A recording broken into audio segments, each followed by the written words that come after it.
everyone, this is Nazia ma'am from MSK Education Center. Today I am going to explain you the new chapter in the class 10th SS. Chapter का नाम है economic development. अब economic development किस तरीके से होती है, उसके लिए क्या क्या रिक्वायरमेंट होती है और किस तरीके से जो पुअर्टी है वो कम होनी चाहिए, ये सब के बारे में हम ये चैप्टर में डिटेल से पढ़ेंगे। But before we get started please smash the like button, hit subscribe. You are watching on MSK learning shorts, MSK education centre on Play Store. Let's begin. So हमारा फर्स्ट टॉपिक है economic development. क्या है बेटा? Economic development. अब इसमें क्या है? Show constant increase in the national income of the country. अब ये क्या शो करता है बेटा? National income of our country, हमारी कंट्री में नेशनल इनकम कितनी हो रही है, ये कौन शो करता है? Economic development. It's mean constant increase in the national income of the country. Constant increase हो रही है इनकम हमारी कंट्री में कितनी है, हमको कौन बताता है? Economic development. As per in per capita income of the country, second point. Third point, improvement in the living standard of the people total. और बेटा थर्ड क्या बताता है? Improvement in the living standard of the people, किस तरीके से लोग रह रहा है, उसमें क्या इंप्रूवमेंट हो रही है, ये बताता है। Total income of the country is called national income. Total income of country को क्या कहते हैं बेटा? नेशनल इनकम कहते हैं। ओके, ये पॉइंट सिग्निफिकेंट है, जितने मैंने स्क्रीन पर लिखे हैं एक बार इसको अच्छे से आप देख लीजिएगा, आपके तमाम डाउट क्लियर हो जाएंगे। ओके बेटा, नेक्स्ट टॉपिक देख लेते हैं, difference between economic progress and economic development.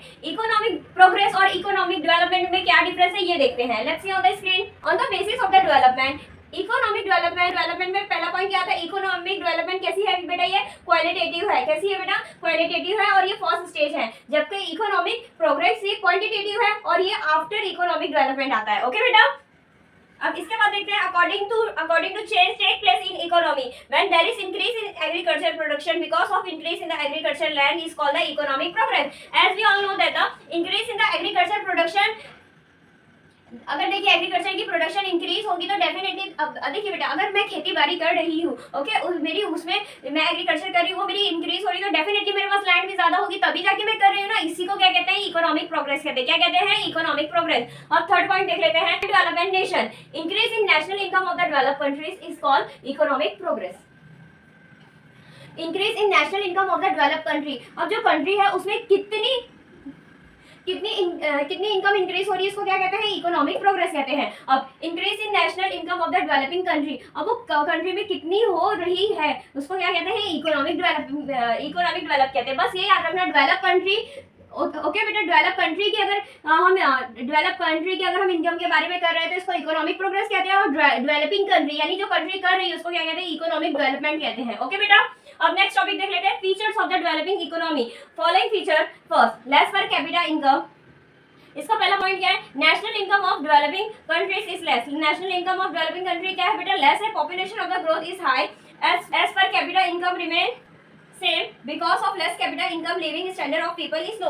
Okay बेटा, इसके बाद देख लेते हैं पॉपुलेशन ग्रोथ। पॉपुलेशन ग्रोथ क्या है बेटा? Population growth rate is high in developing nation, rate of the population growth is 2% more in this nation. Okay, अब देखिए ग्रोथ रेट जो होती है वो हाई होती है, जबकि जो पॉपुलेशन ग्रोथ रहती है वो 2% मोर होती है नेशन की। ओके बेटा, अब थर्ड क्या है? Dependence on the agriculture. Main occupation of the people और developing country is agriculture. As we all know that हमारे यहाँ का जो मेन ऑक्यूपेशन है वो क्या है? एग्रीकल्चर है। More than 60% of the population is development on agriculture for employment. 60% लोगों को क्या देता है बेटा? एम्प्लॉयमेंट देता है, रोजगारी देता है, काम देता है। Unequal distribution of the income, fourth point, unequal distribution of the income and the factor of the production is seen in developing country.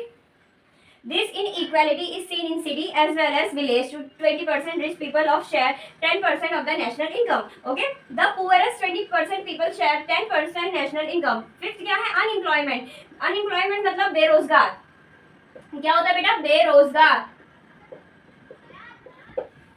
May be counted as an important features of the developing country. May be counted, इसको हम count कर सकते हैं important features of developing country. In these countries ratio of the unemployment is more than 3% of the total level.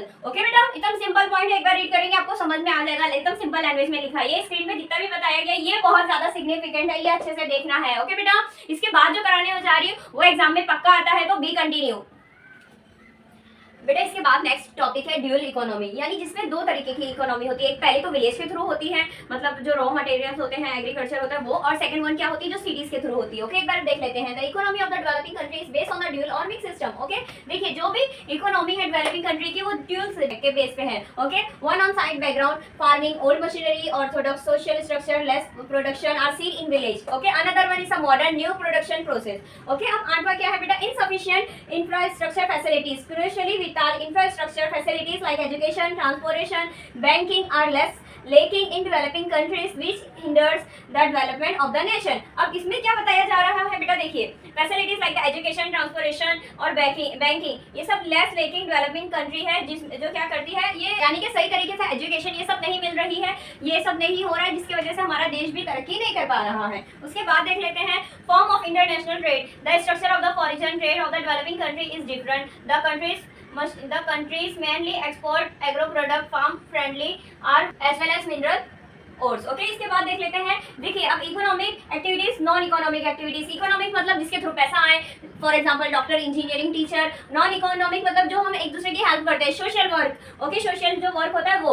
Okay, अब structure of the Indian economy कितने 3 sector में divide है। Primary sector क्या होता है बेटा, एग्रीकल्चर होता है और उससे रिलेटेड जितनी भी एक्टिविटीज होती है, फार्मिंग, फिशरी, ब्रीडिंग, ये सब। अब जो सेकेंडरी सेक्टर होता है इसमें क्या होता है, स्मॉल थिंग से लेके बड़ी बड़ी मशीनें बनाना। और जो थर्ड होता है उसमें क्या होता है, ट्रेड, कम्युनिकेशन, बहुत हाईली बिजनेस। ओके, अंडरस्टूड बेटा, ये कंप्लीट है। फिर इसके बाद आता है फैक्टर ऑफ द प्रोडक्शन। इसके लिए कितना क्या चीज बेटा, हमको 3-4 इसके लिए हमको 4 चीज की रिक्वायरमेंट होती है। First land, sense land is upper layer, land किसे कहते हैं, जमीन के ऊपर जो लेयर होती है उसको कहते हैं।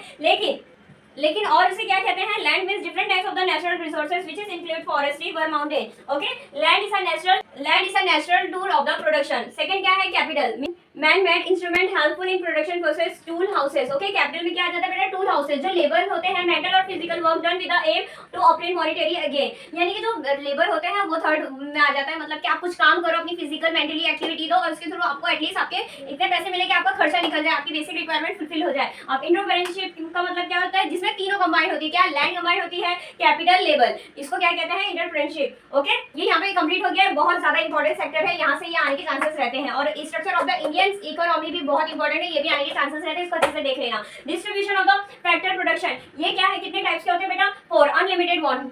देखिए अब हमारी कैसी है, हमारी चाह बढ़ती ही जाती है। मुझे पहले ऐसा था कि मेरे पास एंड्रॉइड है, अब मुझे चाहिए कि मेरे पास आईफोन आए, फिर मेरे पास आईफोन आ जाएगा तो मैं चाहूंगी कि मेरे पास टैब आए, मतलब कि रिक्वायरमेंट बढ़ती ही जा रही है, स्टॉप नहीं हो रही है। ओके, सेकंड क्या है, important order in the term of the priority. इसमें आपको प्रायोरिटी में क्या क्या रखना है वो चीज है। थर्ड क्या है, लिमिटेड रिसोर्सेज। देखिए कुछ चीजें लिमिटेड है, as we all know that, तो वो सब कुछ चीज को हमको सोच समझ के यूज करना चाहिए। Next, alternative use of the person. इसमें क्या होता है बेटा, कुछ चीजें मैंने यूज की लेकिन वो डिस्ट्रॉय नहीं हुई, उसको मैं फिर से यूज कर सकती हूँ, रिसाइकल कर सकती हूँ, तो इसको क्या कहते हैं, alternative use of the person. Understood बेटा, ये चारों पॉइंट बहुत ईजी है, एकदम ईजी लैंग्वेज में मैंने एक्सप्लेन करा है, इसको आप लिखेंगे डेफिनेटली आप कर लेंगे। ओके, और ये तो अच्छे से देख के जाना, ये वाला this section, this 2 part are very significant. Okay बेटा, मेथड ऑफ अलॉटिंग, ये 2 टाइप्स की होती है। First is a market system. Nation like America, Japan have made their economic development through market system. अब देखिए अमेरिका, जापान लोग ने अपनी जो इकोनॉमिक डेवलप है ये किसके थ्रू करा है, मार्केट सिस्टम के थ्रू करा है। इसको और क्या कहते हैं, capitalistic system. People invest in those industries where they find more scope of profit। मतलब वहाँ के लोग है ना ऐसी जगह इन्वेस्ट करते हैं जहाँ उनको अंदाजा होता है कि हमको ज्यादा प्रॉफिट मिलेगा। ओके बेटा, इसके बाद देख लेते हैं अब इसके फीचर्स क्या है। Features of the market system, ownership of the resources of production is either individual और प्राइवेट, या तो इंडिविजुअल होगा या प्राइवेट होगा। Profit is at the centre of the economic activity in the market system, और उसमें है ना प्रॉफिट कैसा होता है बेटा, सेंटर में होता है। ओके, पूरा उसका सेंटर क्या होता है बेटा, प्रॉफिट होता है। Consumer get good opportunity of choice, consumer को एक अच्छी अपॉर्चुनिटी मिलती है, वो अपनी चॉइस जाहिर कर सकते हैं। गवर्नमेंट इसमें इंटरफेयर नहीं करती है। Distribution of the resources is based on the profit. अब देखिए जो भी रिसोर्सेज डिस्ट्रीब्यूट हो रहे हैं वो किसके बेस पे हो रहे हैं, उनके प्रॉफिट के बेस में हो रहे हैं, उनके प्रॉफिट के बेस में। अब benefit of the market system में क्या है, economic freedom of the individual is protected in the market system. Okay, economic freedom of the individual ही किसके प्रोटेक्ट करती है बेटा, मार्केट सिस्टम को।